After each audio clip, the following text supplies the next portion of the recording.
Ho, ho, ho, gather in close, my merry friends, snuggle up, get comfy, and let your imagination put on its hiking boots because tonight we're going on a grand adventure.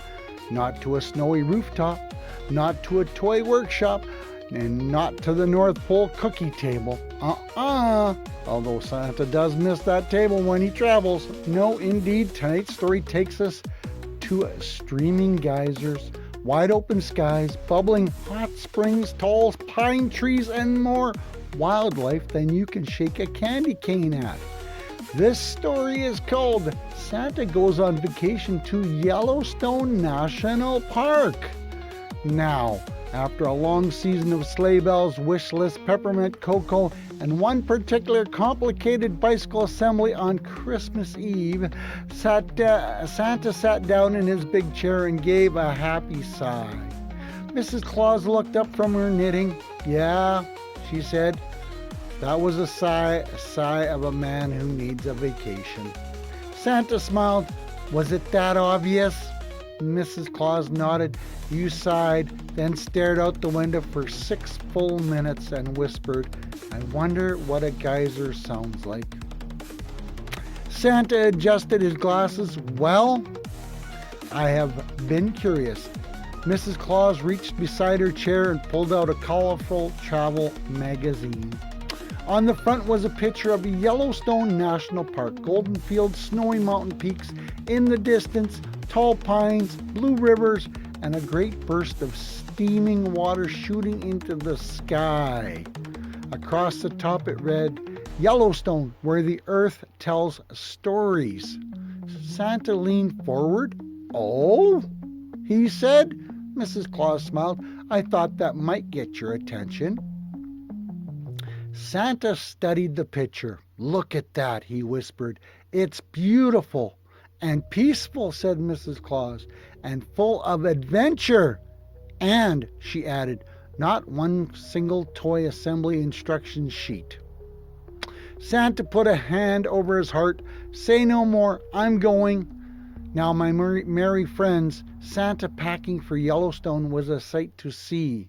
He packed flannel shirts, a warm jacket, a sun hat, sturdy boots, a canteen, trail mix, binoculars, and a little notebook labeled Santa's Vacation Thoughts and Very Important Outdoor Observations. Mrs. Claus peeked inside.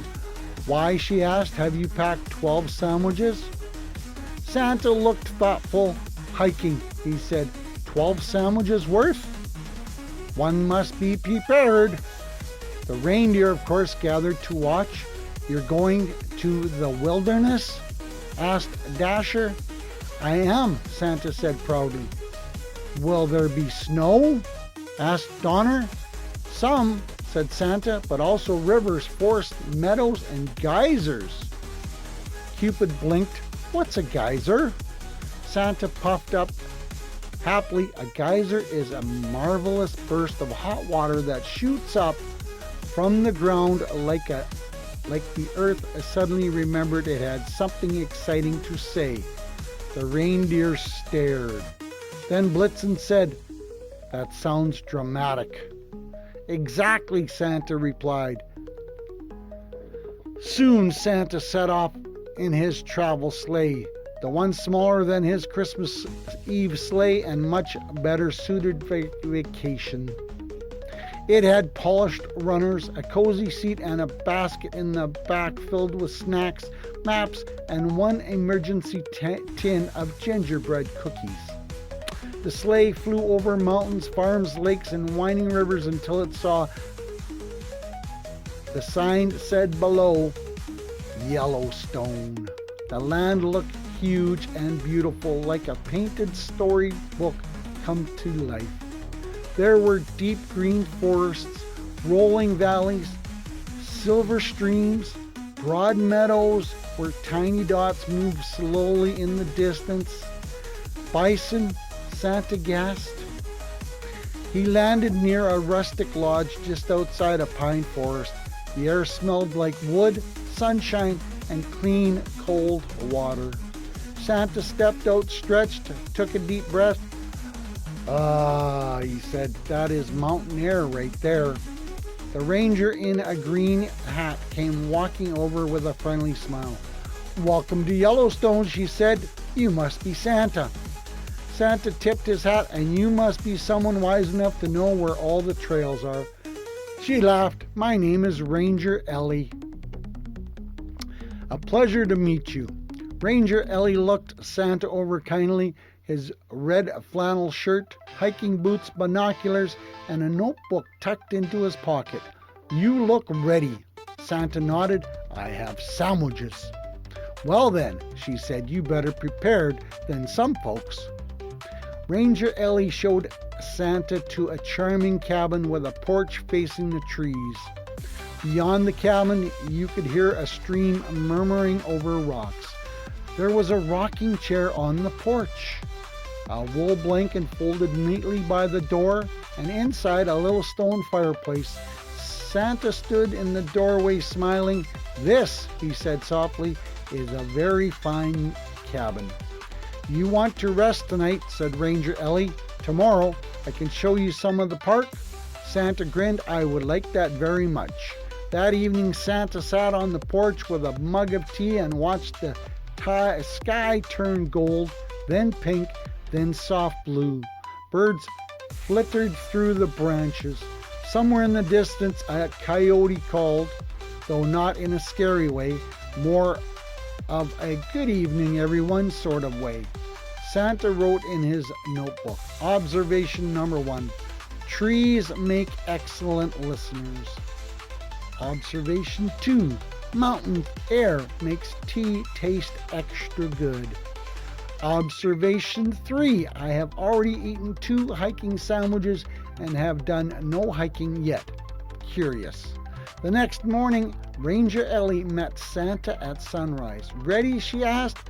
Santa stood tall, canteen at his side. Very. They walked along a trail through the pines where sunlight striped the path, and little chipmunks darted about like tiny acrobats.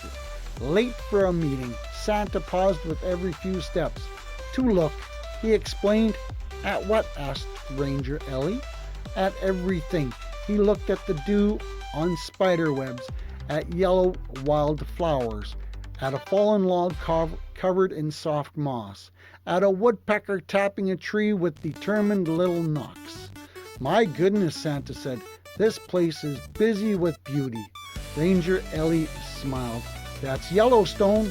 Soon they came to a wide open meadow. Santa stopped so suddenly that Ranger Ellie nearly bumped into him. Out in the field stood a herd of bison. They were enormous, calm, magnificent. They moved slowly through the grass like furry mountains with feet. Santa lowered his voice to a whisper, well now. Ranger Ellie nodded. Beautiful, aren't they? Santa lifted his binoculars and watched them quietly. One younger bison gave a little hop and a kick, as if they were feeling particularly pleased to be alive that morning. Santa chuckled.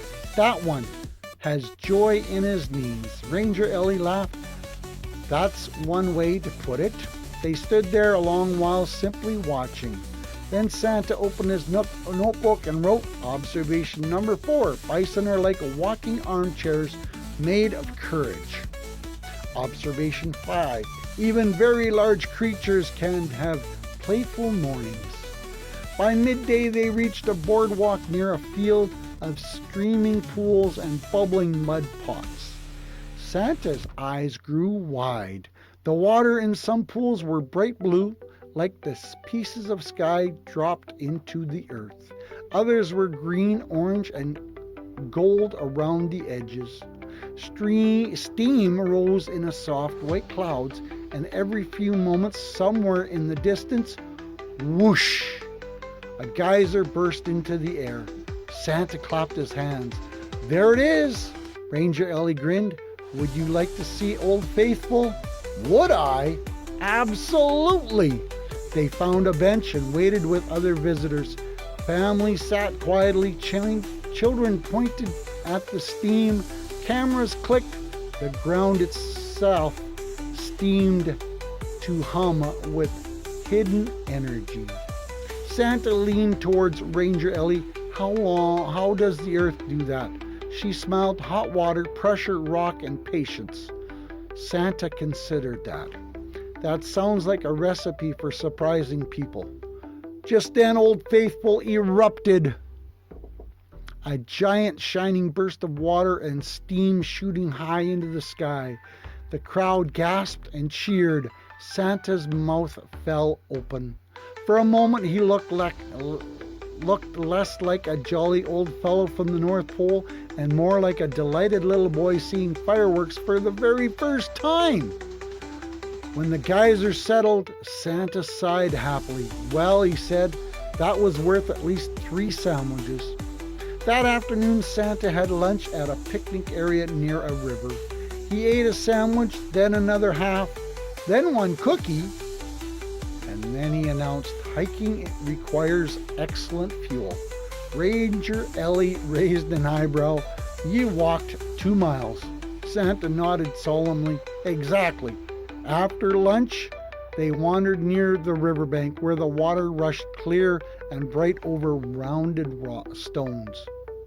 A family of ducks paddled along the edge. One duckling tried to hop onto a rock, missed, and plopped gently back into the water. Santa laughed so warmly that even Ranger Ellie started giggling. He looked very surprised, Santa said. He did. That evening back at the lodge, Santa joined a small campfire program led by another ranger. Families sat on benches while the ranger spoke about caring for parks, respecting wildlife, and leaving nature as lovely as you found it. Santa listened carefully. Beside him sat a boy named Max, around 11 years old, and a baseball cap and a serious expression. During the talk, Max looked interested, but also a little worried. After the program ended, Santa turned to him. You have a thinking face, Santa said kindly. Max looked up. I do? Oh yes, said Santa. The eyebrows gave it away. Max smiled a little. I'm supposed to help with the Junior Ranger cleanup walk tomorrow, he said, but I'm not very good at talking to people. What if I mess something up? Santa nodded slowly. Ah, one of those worries. Max kicked slightly at a pine cone. I want to help. I just don't want to say the wrong thing. Santa leaned back on the bench. May I tell you a secret? Max looked surprised. Okay. Sometimes even Santa worries about saying the right thing. Max blinked. Really? Certainly, especially when speaking to very important people. Like who? Santa lowered his voice. Mrs. Claus, when I've forgotten where I left my boots. Max laughed. Santa continued, but helping doesn't always start with perfect words. Sometimes it starts with showing up, paying attention, and doing one kind thing at a time. Max thought about that. One kind thing at a time. He repeated. Exactly. The next morning, Santa joined the Junior Ranger group.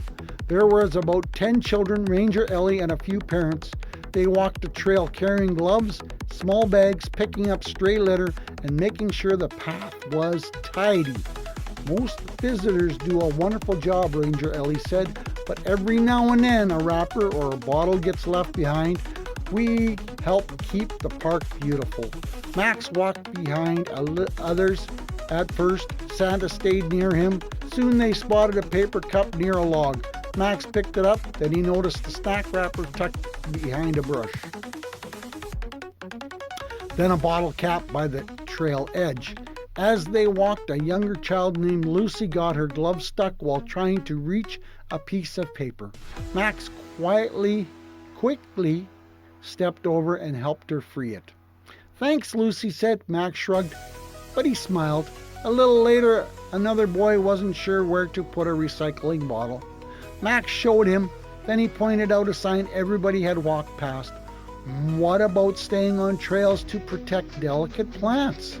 By the end of the walk, Max was talking more easily, not loudly, not dramatically, just kindly and clearly. When Ranger Ellie thanked everyone, she added, and a special thanks to Max for helping the younger kids today. Max looked startled, then pleased. Santa gave him a small wink, one kind thing at a time. That afternoon, Santa and Ranger Ellie drove to a scenic overlook high above the valley. The view stretched for miles, forests, rivers, river bends, hills, and distant mountains under a sky so wide it made Santa's heart feel a little extra roomy. At the overlook stood an elderly man stretching the landscape in a notebook. His name was Mr. Henry, and that every summer he visited Yellowstone to draw. I've been coming here for 20 years, he told Santa. 20 years? You must know this place very well. Mr. Henry smiled. I know enough to understand I'll never finish admiring it. Santa liked that very much. Below them in the valley, a group of elk moved slowly through the grass. One elk trotted awkwardly along long legs and enthusiasm. Santa chuckled. That one hasn't quite figured out where all its knees are. Mr. Henry laughed so hard his pencil slipped. By sunset, Santa was full of the peaceful kind of tired that comes with walking, breathing fresh air, and seeing beautiful things. That night he sat by the cabin fire and wrote observation number 6. Geysers are the Earth's way of cheering. Observation 7. Helping keep a place clean is a way of saying thank you. Observation 8. Courage can sound very quiet and still be real. Observation 9. I only have 2 sandwiches left. This is deeply concerning. On his last day at Yellowstone, Ranger Ellie took Santa to a calm lakeshore. The water reflected the mountains like a giant mirror. They sat on a log sipping hot cocoa from travel mugs. It's peaceful here, Santa said. It is. They watched the ripples move across the lake. Then Santa asked, what do you think children should remember most about a place like this? Ranger Ellie smiled. That nature is not separate from us. We're part of it. So we should treat it with care, respect, and gratitude. Santa nodded. That's beautifully said. A breeze moved through the pines. A bird skimmed low over the water, and in that quiet moment, Santa felt a kind of happiness that settles deep and stays a while. When it comes time to leave, Ranger Ellie and Max came to see Santa off.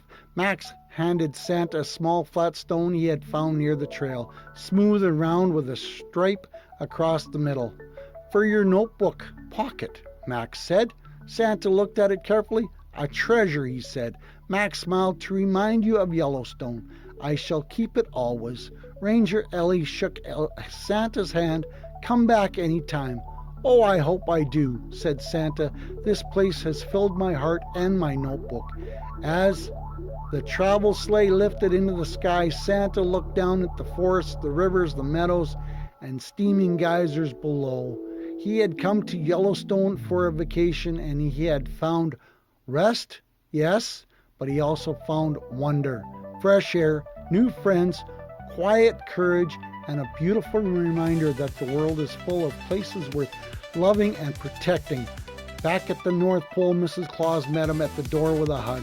Well, she asked. Santa smiled. Yellowstone was extraordinary. Did you rest? I did. Did you learn anything?